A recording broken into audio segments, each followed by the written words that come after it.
इतना भी कम से कम 50 से वीडियो हर गोरखपुर में चुनरी लुटाइल, आजमगढ़ में मुनरी, साया साड़ी लहंगा लुटाइल, आरा बलिया डुमरी डुमरी, टिका टिकिया डुमराव में धराइल बा, हर हबड़ा बरामद होके आइल बा, हर हबड़ा बरामद होके आइल बा। अरे कैली सिंगार पारो बनी के चकोरी, घूमेली अकेले सहरिया में गोरी, लचके कमरिया बदनिया के चोरी,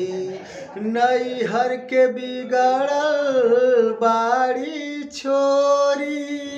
अरे घघरा पहिर के घूमत बाड़ी, खोल के धैली साड़ी, बड़ा बाजार में बैठल बाड़ी, काहे मनवा मारी मारी, इनकर गरुए सामान कुछ हेराइल बा, हर हबड़ा बरामद होके आइल बा, हर हबड़ा बरामद होके आइल बा। अरे कलकत्ता से साया किनली, बक्सर टेसरिया पर पपड़ी खैली, जाके बोकारो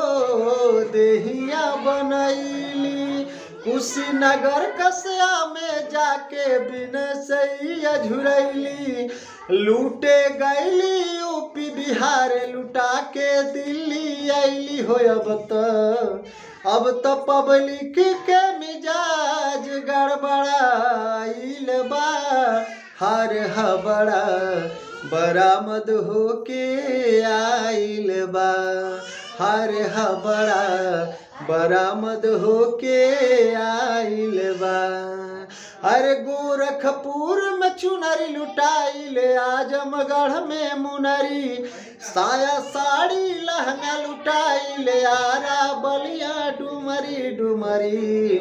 टिका टिकिया डुमराव में धराइल बा,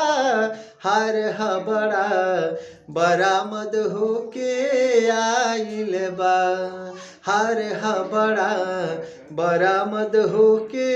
आइल बा।